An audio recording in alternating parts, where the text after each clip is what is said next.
Hello and welcome to another episode of the Auto Guide Show. This week we talk about 3 comparisons. An iconic car has died, another one has a special edition, and someone's making an 1800 horsepower supercar. But first, a word from our sponsor. eBay Motors is here for the ride. Your elbow grease, fresh installs, and a whole lot of love transformed 100,000 miles and a body full of rust into a driveway entirely its own. Brake kits, LED headlights, whatever you need, eBay Motors has it. And with the eBay Guaranteed Fit, it's guaranteed to fit your ride the first time, every time, or your money back. Plus, at these prices, you're burning rubber, not cash. Keep your ride or die alive at ebaymotors.com. Eligible items only, exclusions apply. Okay, welcome back. So let's get started with our first review, well, I guess comparison of the week. This spun off of our big 11 SUV comparison. It's 11, right? Yeah, it was 11. It was 11. From, I don't know, probably like 2 months ago, but it feels like last year.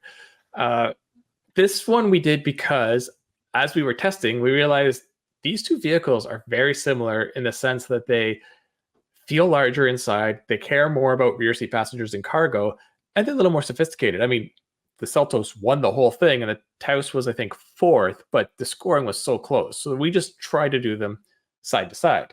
And I think we had some interesting results from that. Yeah, we did. It's funny because I remember how we framed this as, you know, they are very similar and they do offer a lot of space. And yet in the end, both of us kind of favored the one that didn't win the overall comparison. We talked about rational reasons, and then we're like, actually, you know, screw all that. We kind of just like the one we like. And I think that's always sort of been the Volkswagen thing is you look at a checkbox of things and you're looking at the car and it's like, okay, better price, more features, it does this better, does that better. But then when you drive the Taos, you're like, this is just a more enjoyable car to drive. So it's the one I'd probably buy. And of course, we're not counting resale, warranty, reliability. Like we can't predict any of that. It can kind of go by history, but I don't think either one has a huge edge. But yeah, it's just, I just enjoy being behind the wheel of the Taos more. The Seltos, though, I think all my passengers would enjoy more. So it's kind of a flip of that too. Yeah, it was close. I know we talked a lot about the horsepower. On paper, again, talking about stats, the Taos seems like it's way down on power. And you do notice it when you're merging, but it's not the 40 horsepower deficit that you see because it's so torquey and because that dual clutch is really responsive. But the flip side, as we've talked about previously, is that dual clutch is really jerky at low speeds, and it's very frustrating. Whereas the Seltos, it's better at low speeds, but then I found anyway that on merging, that 8-speed is really reluctant to downshift, and so you'll put your foot to the floor and then you just count like 1,000, 2, 1,000. Oh, there we go. So yeah, unless you're in sport mode, but then you're wasting your gas and holding gear, so there's no point. Yeah, it's funny how competitive this class is that the transmission is the difference. And it's pretty much why the Taos came 4th. I mean, it's the deal breaker for many people. It happened with my family. We really wanted one. If it gets the 8-speed that everything else in that family, or not the family, everything else in that model line seems to be getting on their refresh, then that changes things. I mean, it could also be better in other ways too, but just putting an 8-speed in there, I think it might have been the overall winner. Assuming it shifted well. I mean, can't just put a transmission in a car and say, oh, it's going to work. We've run into a lot of those before. Yeah, but I guess we'll have to figure that out next year if the Taos actually does get a refresh like we're expecting. Yep. Okay, so moving from one comparison of SUVs to another, this was all you driving the Crown Signia and the Venza. For people listening at home, those are both Toyotas. You may not be familiar with either name. And yes, they're both currently on sale right now, although one probably won't be much longer. No. Toyota did confirm back. This was really surprising because it wasn't mentioned anywhere in the press release. But back when we first saw the Crown Signia late last year at the LA Auto Show, Toyota just said, like, oh, yeah, this replaces the Venza. Oh, okay. That's fine, I guess. Yeah, and I was lucky enough to drive the Crown Signia all the way to Montreal and back for a Jack Eco run this month. And it gave me plenty of time to get to know it. And then, as luck would have it, the Venza was there as a support vehicle. So I also drove that for a little bit so that we could get some direct back-to-back comparisons between the two slightly fancier, slightly larger two-row SUVs that Toyota currently sells. They both use the same hybrid drivetrain? They do. They use the same one, except the Venza's is rated at 219 horsepower because it's the same one that's in the RAV4. The Crown's is 240, which is more like the Highlander's rating. That's about it. They're 1 mile per gallon off each other in terms of fuel economy, even though one is much larger. The Crown is fancier inside, but I say that, and the Venza still has some features that I really like. I like that it doesn't really align with any other models in Toyota's lineup, which is probably why it's not going to live. But it has that fancy electrochromatic roof that no other Toyota currently has, and I'm just going to miss that because it's fun. It's gimmicky, but it's nice. We joke about how like little known some of these nameplates are, or that they're still around. The distance we're looking at this little picture on the podcast, if I saw that and you told me without looking at badges, what are those cars? I'd be like, is that like an old CR-V or RAV4? And the other one's the BZ4X, right? Oh, no, maybe it's a Hyundai product. Like, yeah, they don't have a distinct look that you're familiar with. So it could be something interesting to drive around too, because people will be like, oh, what is that? Yeah. And the Signia is going to be extra confusing because it doesn't say Signia anywhere on the car. So people are going to say, what you mean the Crown? Yeah, there's two Crowns, but one is Signia, but they're both labeled Crown outside. I do really like it, spending more time with it, because it's like a wagon now.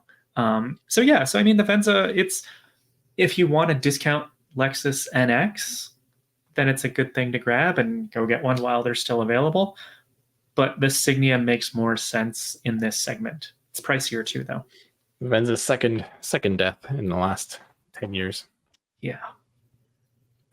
All right. Speaking of cars that are dying, you had a chance to drive the Mini JCW, which this is his last year. Not just JCW, the car as a whole. And I'm very sad to see it go. I loved it. It was the little mini wagon that was a delivery van at the same time. Yeah, it was so cool. When you and I went to Road America for Mama's Spring Rally, one of the vehicles that was available. And as Canadians, we've actually not had the Clubman for 2 years now.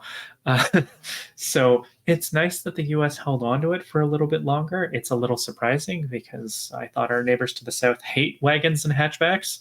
But yeah, it's exactly what you said. It's a mini wagon. It looks just like a regular one until you get about halfway around it. You see it's a little longer. Those doors are kind of silly. They create a blind spot right in the middle, and they're pretty heavy to open and close despite not being that big. But it's a Mini. It's supposed to be a little weird, and it's still 300 horsepower, so it's plenty quick. It rides better than any other JCW because it has a longer wheelbase. I really like it. It's almost as pricey as a Signia, despite being much smaller. But I think it'll be a future collectible. Well, that's what I loved about it was more countryman based than the Mini 2-door and 4-door. So it's JCW, like you said, it's 300 horsepower and it's all-wheel drive. So it was just everything I'd want. We actually really looked not at JCW, at the base model when we bought our last car. But that was the year that it was discontinued in Canada. So it was hard to find many left because there weren't that many to begin with. And we couldn't find a non-S because that's what the range we were in. And that blind spot was a big sticking point too. So it's unfortunate. I almost had one, but almost. Maybe used one day. Maybe not. All right. And moving on to a sibling, I guess, of Mini. There's a new X3. Yes. I just want to point out that my alternate headline for this was it proves that there's no I in SAV, because as some people may or may not know, this will be the first new BMW model to ditch the I on the end of the trim name. It won't be 30i or anything like that. That is now reserved for the electric models only at the beginning of the names. So that's a change. But also, I mean, that's probably the smallest change because look at it. People who are listening, sorry, you're going to have to Google 2025 BMW X3. Yeah, just take a 24 X3 and shove that new monster grille on it, and you're pretty much there. Yeah, and the wedge headlights. It's cleaner on the side in terms of styling, and the back I kind of dig with the T-shaped taillights. It's the inside that goes very dramatic because there's basically no physical buttons. There's a handful, but that's it. And then it's just big expanses of material, or in certain trims or certain options, you can actually have a knit covering the dashboard, which is similar to the Countryman that I drove a few months ago. Like grandma there with her knitting needles, making you a little sweater to go over your dashboard. I heart my X3. When you said it was crazy inside, I'm thinking, oh, like the X1, but no, this is not the same kind of crazy you're talking about. No, although it does have the X1's one of my favorite features, which is the little roller coaster like bar to hold your phone in place for the wireless charger. The strange thing looking at the picture, and I know it's going to be bigger, and you see them side by side, but this looks like the grown-up version of the X2. Like the X2 is the SUV coupe version of the X3, when really that's the X4. But that's definitely a family styling that I guess is going to sort of spread up the SUV range over time. Mm-hmm. And now, of course, now that you mention it, I'm curious in a few months when BMW inevitably shows the new X4, how alike it will be, and maybe the X1 and X2 showcase how different those two can be now, because those are quite a lot different. Yeah, I'm actually surprised too that they didn't incorporate more of that new headlight design that we see in the 7 and the X7, but I guess maybe that's reserved for their high-end cars only. It is, yeah. It's reserved for the 7 badged vehicles. I will say one other thing before we move on to the next subject is that the powertrains look good. There's no X3M announced yet, but there is an M50. So it's that 3-liter inline 6, but it's a mild hybrid, so it has even more power. Yeah, it's almost 400 horsepower in a regular X3. Like that, like the M2 we talked about last week. Mm-hmm. And on to another comparison that neither you and I did, because we booked it and then we both ended up out of town. We decided to do this comparison because the Kia EV9 sort of on its own right now is the only mainstream all-electric 3-row SUV. There's other electric SUVs out there, like the Tesla Model X, the Volvo has one upcoming, Mercedes has the EQS and EQE SUVs, but those are all luxury and higher end. This was meant more for people who maybe have Tellurides that they're just trying to sort of step up into the EV world for a little bit more money. The Mazda CX-90 is in the same sort of boat, as it's the only mainstream plug-in hybrid in this class. There's other plug-in hybrids that are luxury, and there's other regular hybrids in its class, but it's the only plug-in. So we figured, let's put them head to head and see sort of what's the best option of potentially the future of the segment. But as I said, we left town, so we had 2 of our trusted freelancers do it for us. And Jeff Wilson will actually be joining us later in this show to talk about the segment. So it's always great to have him on, and we'll talk to him in a little bit. But before we get to all that, we are getting an update on Project Genesis Coupe. I took it to the track to see where I'm at. eBay Motors is here for the ride. With the parts you need at the prices you want, and with the eBay Guaranteed Fit, they're guaranteed to fit your ride the first time, every time, or your money back. Keep your ride or die alive at ebaymotors.com. Eligible items only, exclusions apply. Welcome to another episode of the Project Genesis Coupe. This week, I'm doing something a little different. Although I'm still waiting on one important upgrade, the brakes, I've decided to see sort of how the car feels now at the racetrack. I'm here at Toronto Motorsports Park, and my goal is to see just how the car feels and how quick I can get around the track. I'm not exactly worried about times. I just want to see if it's not as sloppy as it was before all these upgrades, and how much more grip and steering feel I've gained with the tires, the springs and wheels and all that. So let's get out on the track and do a couple laps and see what it's like. So I've done a couple laps, and what do I think about all the upgrades? Well, it has definitely made this car more fun. The tires and wheels are probably the biggest difference. There's just so much grip. They're just so in control. I know what's happening through my steering wheel, which the Genesis never really had much steering feel. The exhaust, this is sort of where it's coming into its own. I can finally really hear it, whereas before it was a little muted. Sorry, just taking a corner. It's better balanced with the turbo noises that I've been having ever since I did the air intake. So let's talk about the springs. My goal was to keep this very streetable while upgrading the suspension system that was pretty much shot at all 4 corners. And as I've already said, on the street it's great, and on the track here, it's actually really good. It's producing a bit of body roll because it is street biased, but it's kind of fun in this car. You can chuck it around sort of like a Miata, and you know where the weight transfer is going. So, yeah. All right, I need to interrupt the track session for a minute here, because it's probably just as important to talk about how the whole package behaves on the road. And I gotta say, let's say I was giving it a grade out of 100, it's probably 90%.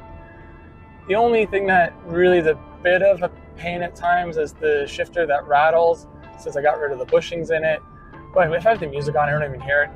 The only time I really hear it is when I'm doing a recording like this, or if I'm deep in thought about the important things, like would the Subaru SVX or Pontiac Aztek have been successful if they had switched brands?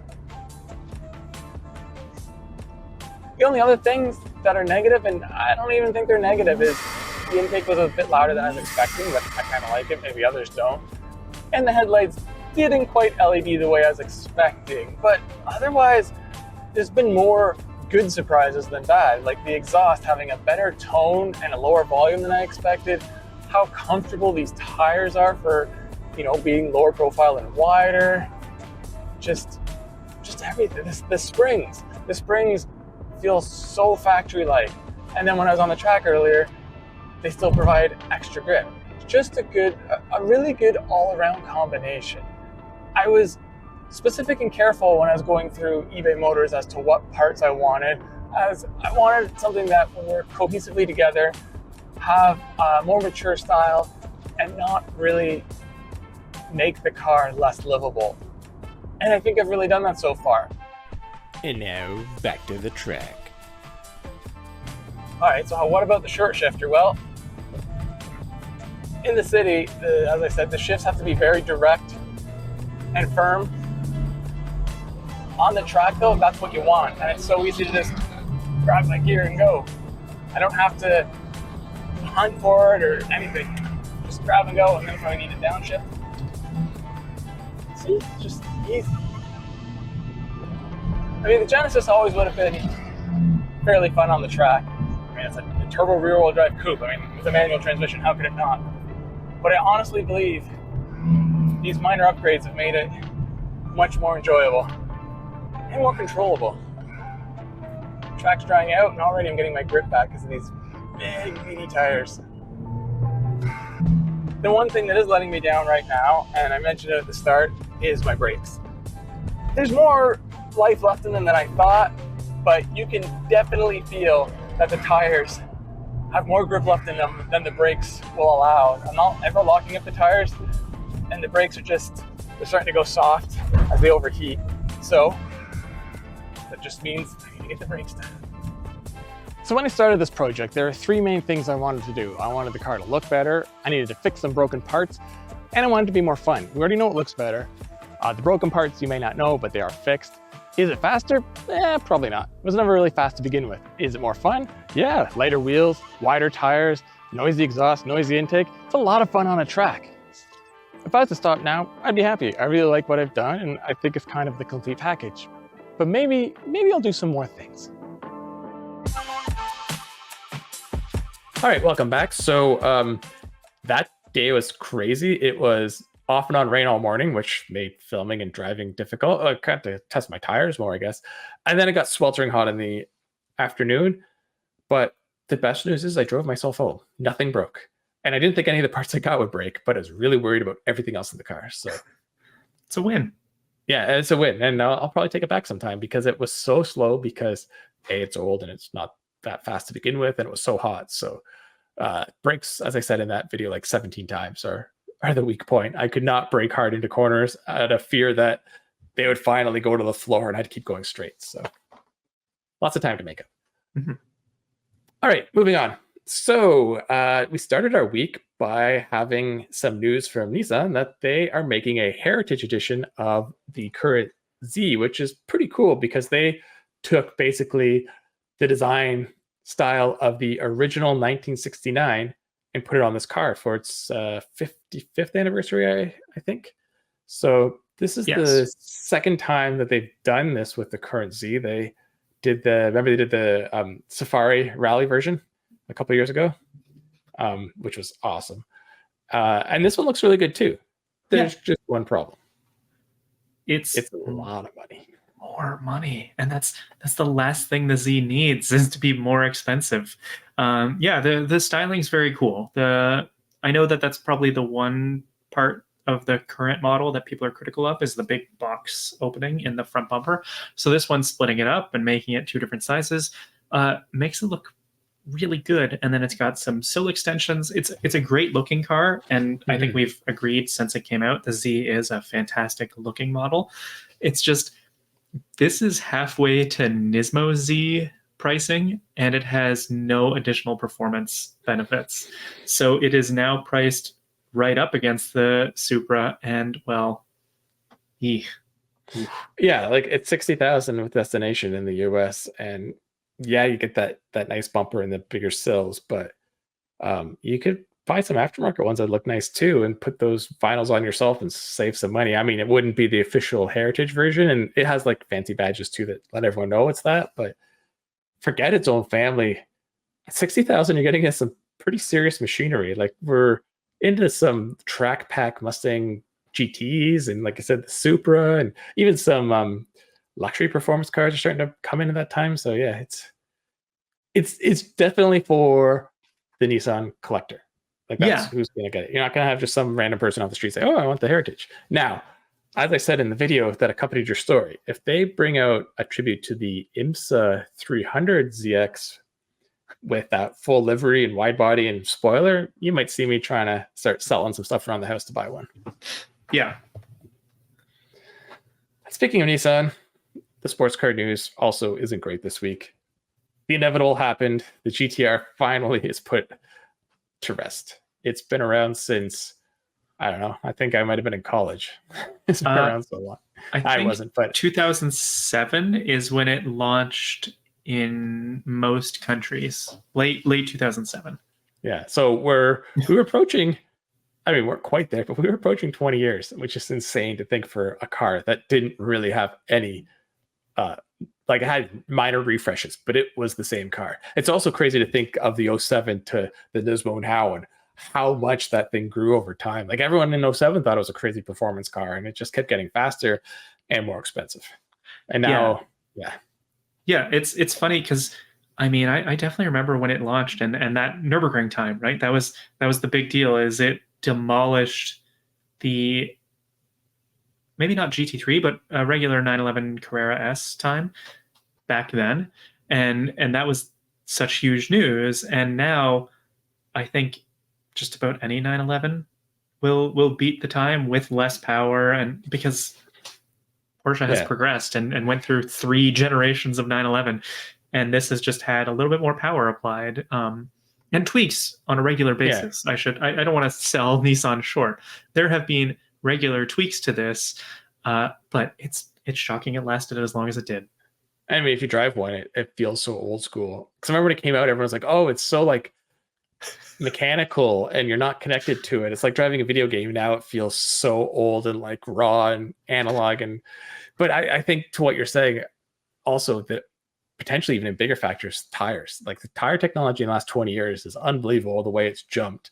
When this came out, you had the 505 horsepower Corvette Z06. You had Vipers that made more, but like, the power it put down to all wheels was such an advantage. But tires and just the way people design cars, like, that kind of went away. And I mean, all-wheel drive's still an advantage, but everyone has that now. So yeah, it went from like, when it came out, it was like the supercar killer, like the old Skylines were, and then it became the supercar that everyone tried to kill. It lived long enough to see itself become the villain. Well,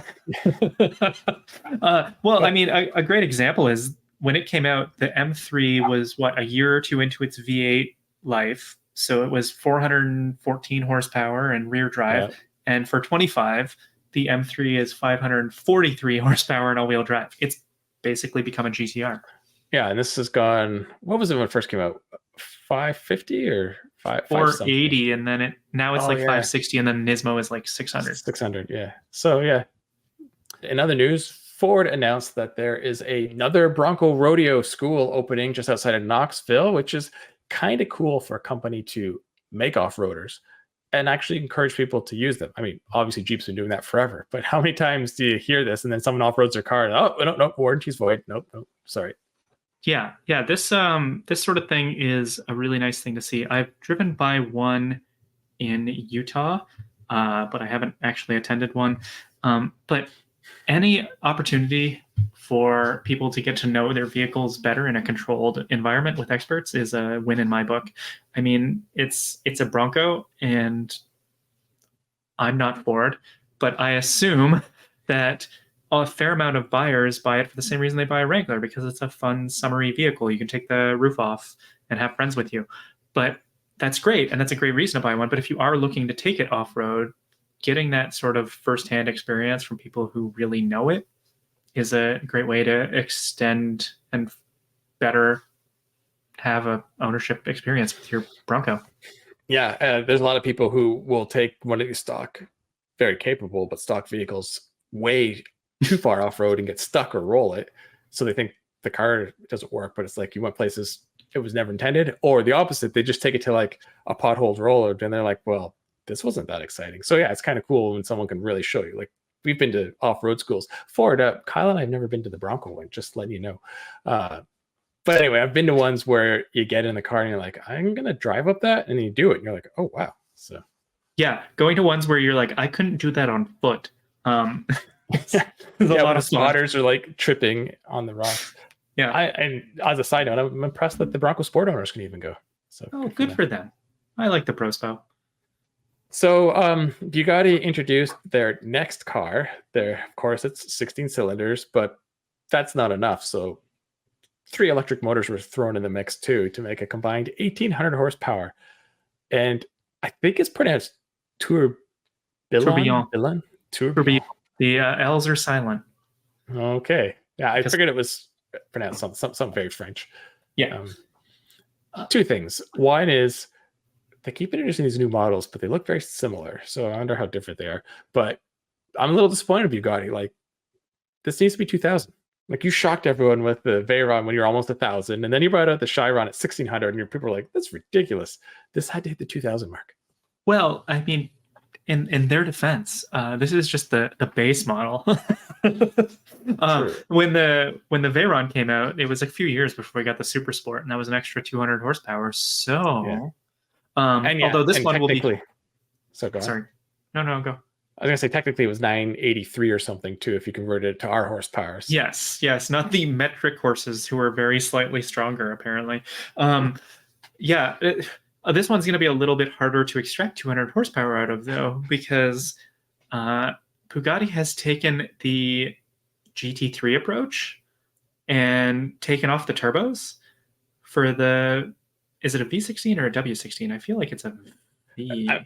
I think it'd be W. A V would be so long. Like in between the driver and the passenger. It's got to be the W. I'm thinking, it must be the W. But anyway, it has been reworked, and so it's 1,000 horsepower on its own, but it's naturally aspirated, and it revs to 9,000 RPM, and it sounds awesome. Kind of incredible. This car basically doesn't exist as a car, as far as I'm concerned, because they're all sold already. It's just going to go to billionaires, and like maybe they'll drive them a couple 100 miles a year. But there's so many cool aspects of this car that I want to geek out over as a car nerd. Like the 3 electric motors, even though all of that is in there, this is lighter than the Chiron. That's crazy. Like, have you seen the instrument cluster? Yeah. The instrument cluster is nuts. Like, it's this one machined piece of metal which looks incredible, but then it stays locked in place and the entire steering wheel turns around it.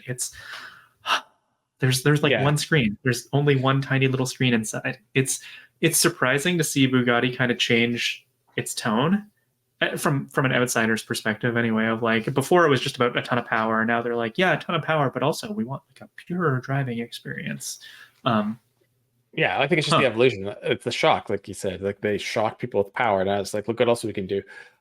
It's funny because this car ties into two things we've talked about on this podcast already. The first is technology. Like they barely made 1,000 horsepower with the quad turbo 16 cylinder, and now like 20 years later, it's like, oh, we don't even need those anymore, and here's 1,000 horsepower. And the second thing, 3 electric motors, you can just juice those up. So yeah, they'll have special editions that are like 2,000, 2,200, or whatever down the road. Whatever you want, basically. Yeah, custom order. All right, and their last little news piece is Jeep gets its V8 back. Yay, Jeep. The 392 is sticking around because so many people want it, which I guess is encouraging for V8 lovers. I mean, I'm happy. They couldn't meet the demand. Is it they built too many and they're just trying to still use them up? I don't know, but the official word is Jeep still wants them, so good for them. Yeah, I have nothing really to add to this except that we just finished saying goodbye to this, and now we have to do it all over again. We haven't even driven the final call yet, and it's not the final call anymore. Yeah. Anyway.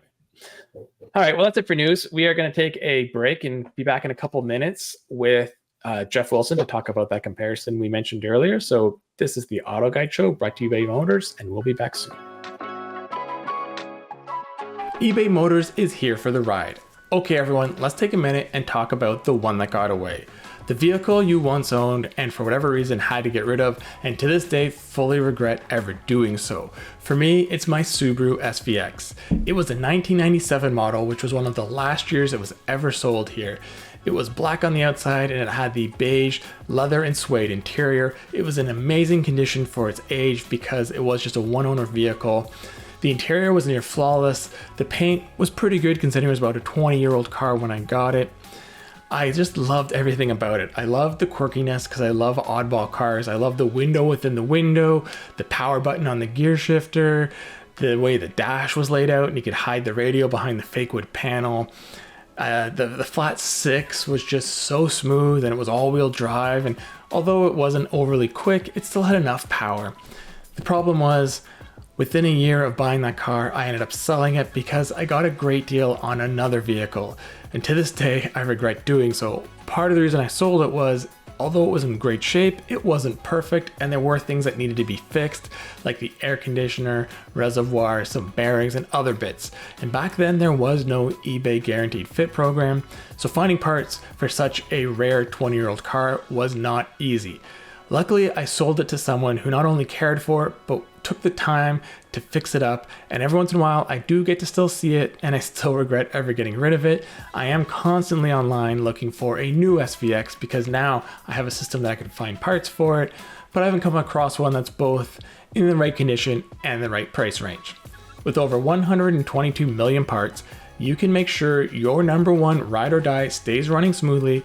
Brake kits, LED headlights, roof racks, bumpers, whatever your baby needs, eBay Motors has it. And with the eBay Guaranteed Fit, it's guaranteed to fit your ride first time, every time, or your money back. Plus, at these prices, you're burning rubber and not cash. Keep your ride or die alive at ebaymotors.com. Eligible items only, exclusions apply.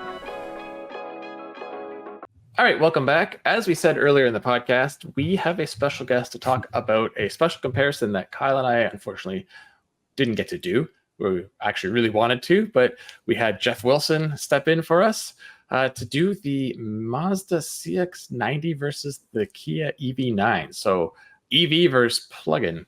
So first off, you could, I don't know, just take it. How did it go? It was good. I mean, I must admit, when you first reached out and said, hey, can you take this over? It was one of those like, yeah, I can, but this seems like a weird combination of vehicles, like to have a PHEV and an EV, you know, pitted against each other. And, you know, without really kind of diving into the numbers on it at the outset, I thought, God, like the Kia is going to be dramatically more expensive too, and just sort of figured it was a real mismatch kind of thing and wasn't really sure how it was going to come together. But once Jerry and I had the two vehicles out and we were, you know, spending some time with them, and more importantly, when we looked at the pricing breakdown, particularly here in Canada, it ended up okay, I kind of get it now. Like Mike isn't actually just as nuts as we all thought he was. There was some method to the madness there. So No, I am. yeah, fair enough. Yeah, no, it was a really it was a neat experience. And so I mean, I'd had a bit of time in the past with the CX-90, and it was one of those things where I think I really fell in love with it on the first few drives, but every time it was, in either on the press event where it was a fairly cultivated scenario, or when we did the comparison test with the, whatever it was, 8 or 9 different 3-row vehicles last year, and it was still kind of new and exciting. And every time it was always with the Turbo 6.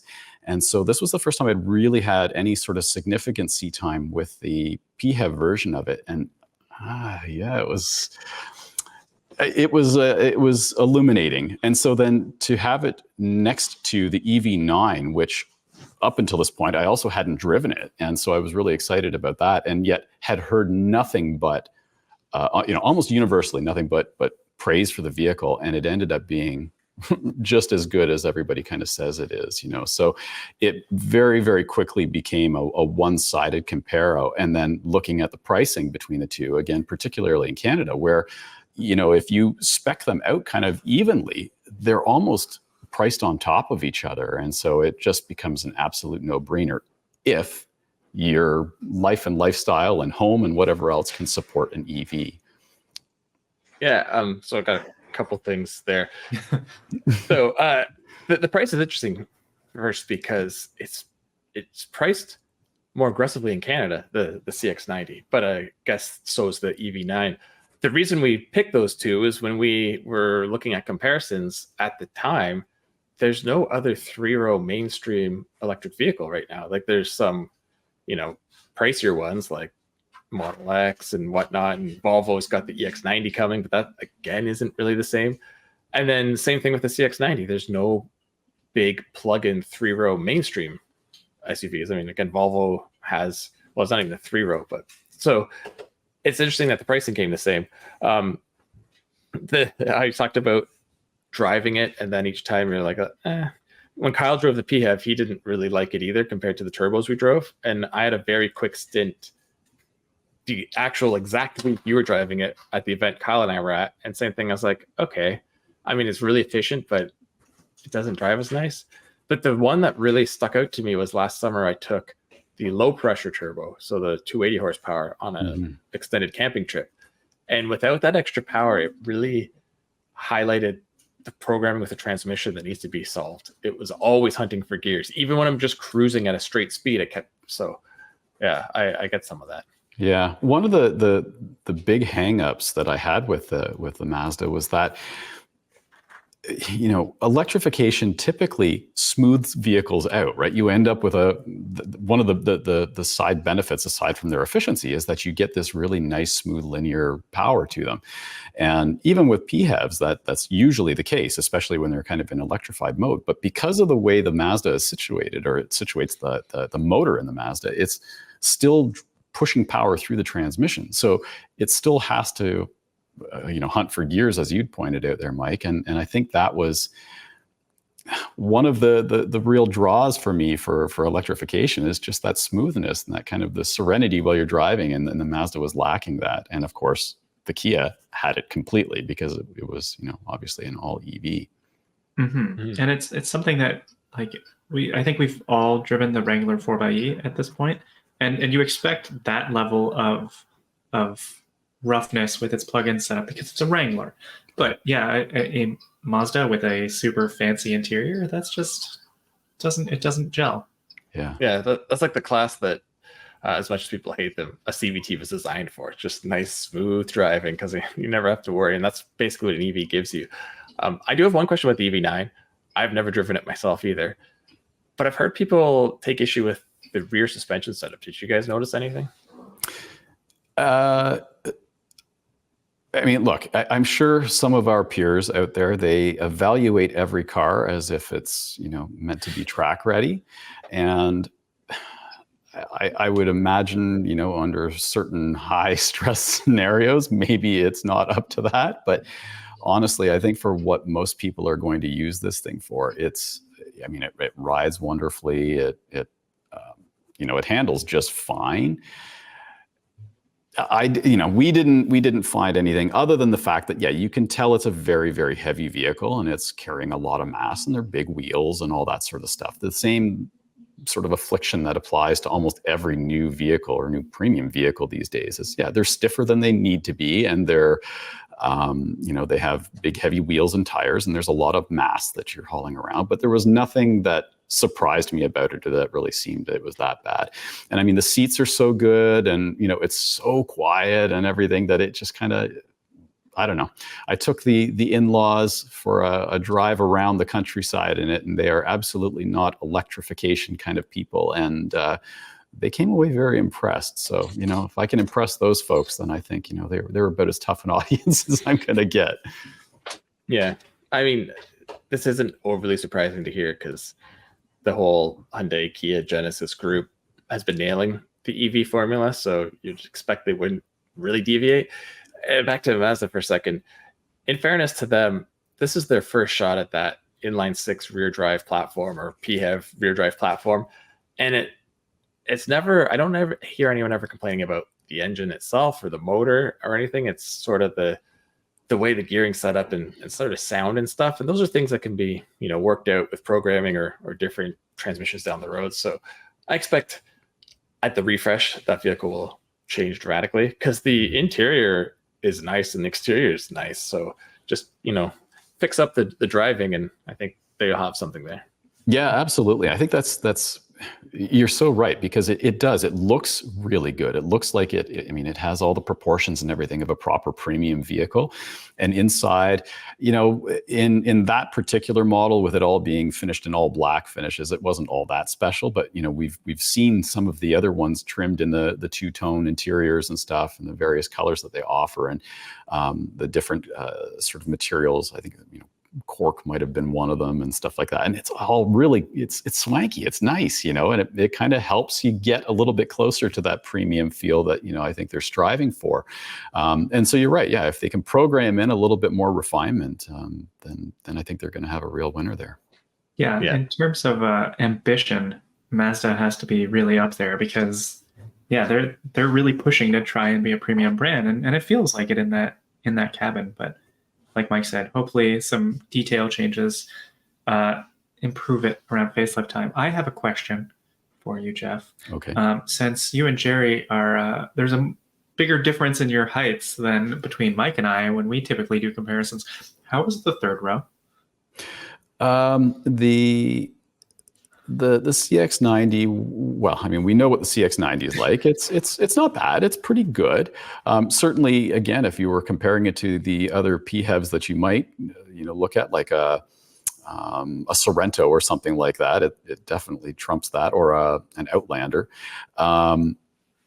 The EV9, though, it feels almost like a minivan inside in terms of its passenger space, and that's meant to be the best compliment I can pay it, right? As we all know, there's no better way to transport copious people around than in a minivan, and it even comes as far as just the shape of the rear window.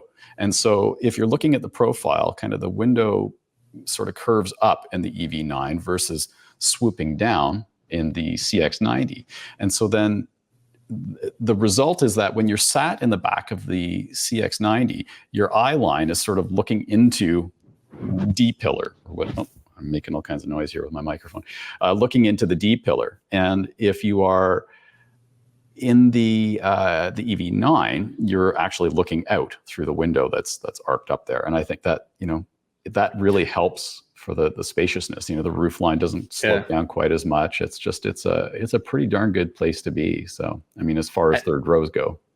And I think that's something people don't put enough emphasis on, is that, like, Kyle and I always look at that too. And it's when we do 3-row comparisons, some of them you have like a window the size of your fist, and sitting back there, even if you're a child, it's gonna be claustrophobic. And other ones, it's like you're seeing out just as much as a driver. Yeah. So it is important for sure. But don't use the word minivan with Kia.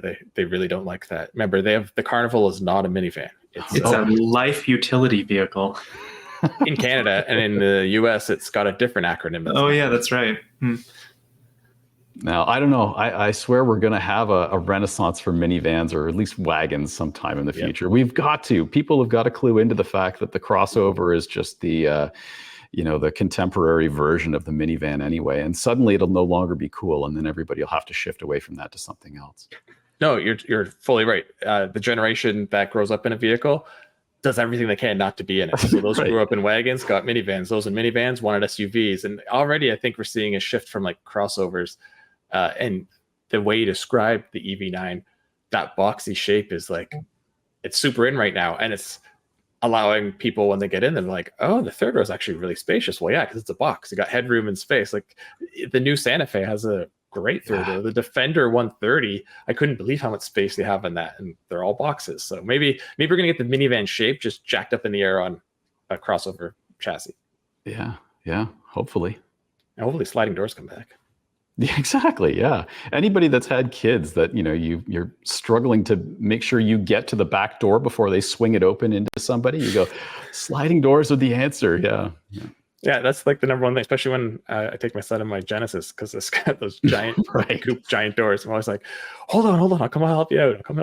Because I know sliding doors are the best, but hopefully it comes in style.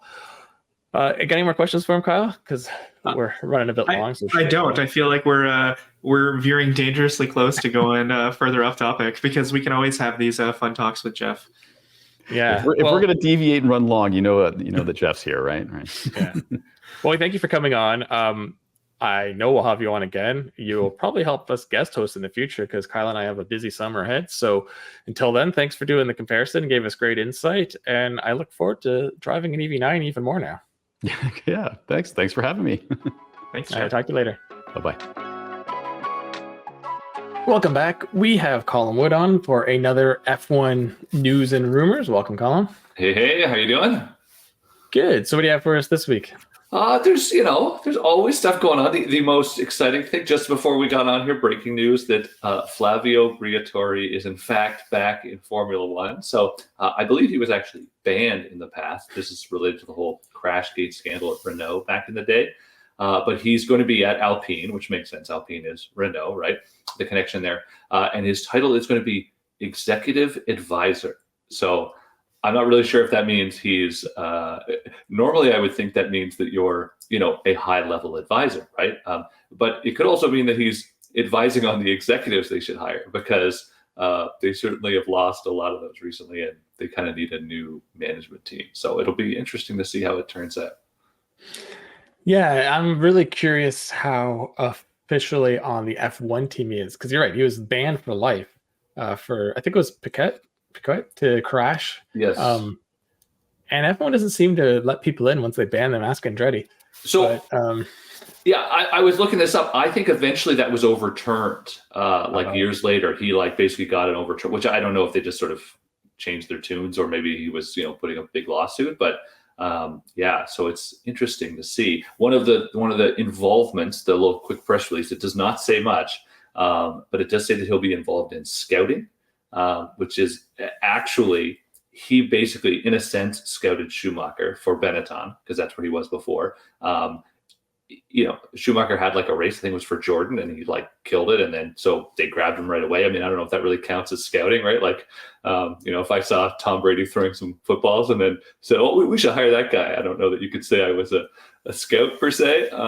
But he did also, from the early days, scout Alonso, though. He actually basically brought him up and was he is the future of this team. So it's interesting.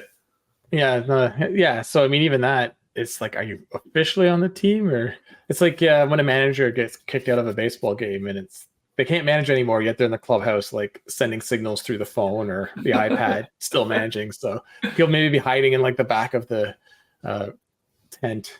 Race. I kind of see him like a Helmut Marko at Red Bull, something like that. There's definitely some, I suspect he'll be around on the grid, maybe just to ruffle some feathers, if nothing else. So. I was going to say the two drivers might want to be a little cautious if they've hired a guy specifically for scouting, because clearly they want you out. So yeah. Well, I think Alpine could do with their biggest problem is their car right now, not their drivers. Although I think they could potentially do. I think Gasly would be fine in a good car, but Yeah, I'm sure this is all for the 26th. They want to come in fresh, because they're gonna. I assume, I guess they're gonna make another Renault engine with the new regs, like everyone else. There's gonna be so many engines. It'll be great. it will. At least, I guess maybe that's the positive sign, is that this indicates they're sticking around, right? Because really, if there was a team you could see disappearing, it could be Alpine, right? Like, it's a rough go. They're not an enormous automaker, right? I don't know how much this means to them as a company. I mean, it probably does. Probably a lot of national pride in it too. But yeah, we'll see. Yeah, I mean, they could just get a drivetrain from someone else and still badge their car Renault. I mean, people have done that before too. So who knows? Yeah. They sure have. Yeah. So in other news, we on the executives side of thing again, Adrian Newey, we all thought he's leaving Red Bull. Everyone said it was a shoe-in. He's going to Ferrari. Every day, I think I read a new story that the deal is already signed. They just haven't announced it yet. Blah blah blah. And I assume that. And then I see come across my desk the other day that he apparently made a secret visit to the Aston Martin factory in Silverstone. Hey, that was my guess from the start. Yeah, right. And it's good. Stroll throw around money, right? Yeah, and he gets to stay home. It's two things, right? I don't know. Like, so obviously, I mean, I have to think Ferrari has deeper pockets. Ferrari is also, if you could go there, Hamilton, Leclerc, like you do amazing stuff, right? But then, I feel like maybe Adrian Newey is happy to go somewhere where he could really, have full ownership. Because you still have to imagine, even Ferrari, like, even if they're going to pay you an absurd sum of money and give you the keys, that there's still other people calling the shots, right? Like, Ferrari is Ferrari. So whereas at a company like Aston Martin, you could see being like, you're going to let me do exactly what I want or not. So it'd be fascinating to see. And, Alonso's there. So. Yeah, and the British-based teams, I always think makes more sense if he really wants to kind of wind down and be home. So Mercedes, McLaren, Aston Martin, or maybe this is like a whole Shohei Ohtani thing where all these rumors are flying and he's just sitting at home sipping some champagne and thinking, I'm retired. What's going on out there? Yeah. It could be, right? It's just journalists just making stories up to get some excitement. That'd be the funniest part. He's just visiting friends at different factories he's known for decades, and everyone's like, oh, he's coming here. Right. Yeah. The articles, it's secret, whatever. And he really just was having lunch with an old friend. And you're like, exactly. Okay. So we'll see how it turns out. You never know. Yeah, and then beyond that, the next sort of the Silverstone GP is coming up. I guess again by the time this goes live, this podcast, the Spanish GP will already be over, and Silverstone is 2 weeks away. But apparently Silverstone's not sold out, and that's causing some consternation because apparently it would be by now, or at least mostly sold out. And so the haters are saying that this is the Red Bull Verstappen dominance and people are just sick of it, so they're not interested. Although Lewis Hamilton actually came out and said maybe it's the price of tickets. And so I did a quick look, and so tickets, general admission tickets for the weekend are $500. Like, that's a lot of money. Like, I get even paying $700 or $800 for like a nice grandstand ticket. Like those, I've seen those prices, right? But $500 just for general admission is steep. So I don't think it's steep for F1, like Montreal, something like that, for general admission for the weekend. I mean, it's F1, right? But Silverstone, I think it's not in a major city, and it's a lot more, not camping, but like not as many stands. Whereas Montreal, people are paying for the experience to be, the F1 takeover. But a lot of these cities, I mean, if you don't have the people coming, you're not going to sell the tickets. But the Brits love it though, right? It's like it's quasi-national sport, Formula One, right? So, well, I was gonna say, like, this is a big race because the dominance thing I get, but like these next couple races will be very interesting because we've seen Red Bull definitely struggle on a slow track, Monaco, and they didn't seem dominant at a faster track, Canada. No. I mean, Verstappen won, but he had to overcome, and where was Perez? So like, McLaren all season shown pace, so Norris is home race. Mercedes suddenly with their new wing shows pace, and now you have Russell and Hamilton home race.